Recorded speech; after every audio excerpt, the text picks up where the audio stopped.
আসসালামু আলাইকুম। ওয়ালাইকুম আসসালাম। জি ভাই, আপনি আমাদের অফিসে যে একটা পাসপোর্ট জমা দিয়েছিলেন দুবাইয়ের ভিসার জন্য, এই কিছুদিন আগে রিসেন্টলি। তো আপনার ভিসাটা আমরা পেয়ে গেছি অলরেডি। আপনার আজকে ফ্লাইট টিকিট সহ আপনার ম্যান পাওয়ার সহ A to Z সম্পূর্ণ আমাদের কাছে আছে। দেখেন আপনার সব কিছু ঠিক মতো বুঝে পাইছেন কিনা।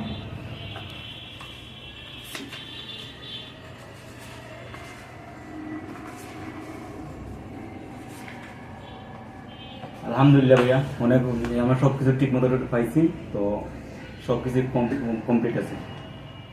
ভিসারটা আপনি যে পাসপোর্ট জমা দিয়েছেন আমাদের অফিসে, আমাদের কাজ আপনার কেমন লাগলো? আলহামদুলিল্লাহ ভাই, অনেক ভালো লাগছে, কারণ আমার খুব দ্রুতই হয়ে গেছে ভিসাটা। তো আমি মনে করি যে আপনাদের ট্রাভেলসে যারাই আসবে অথবা এই মেহরাজ ট্রাভেলস অ্যান্ড ট্যুরিজমে দিবে, অবশ্যই সবাই ভিসা পাবেন দ্রুত, খুবই দ্রুত পাবেন। তো সবাইকেই বলতেছি যে আপনারা মেহরাজ ট্রাভেলস অ্যান্ড ট্যুরিজমের মাধ্যমে যারা দুবাই যেতে চান তারা যোগাযোগ করতে পারেন। ঠিক আছে, ধন্যবাদ ভাই আবুল হাসনাত ভাই, আপনাকে ধন্যবাদ। তো আপনার ফ্লাইটের জন্য আজকে শুভকামনা রইল, সুন্দরভাবে যাবেন ইনশাল্লাহ। ইনশাল্লাহ ভাই, দোয়া করবেন আমার জন্য। ঠিক আছে, অবশ্যই দোয়া করি ভাই যেন সুন্দর মতো দুবাইতে পৌঁছায় এবং কাজ সুন্দর মতো করতে পারে।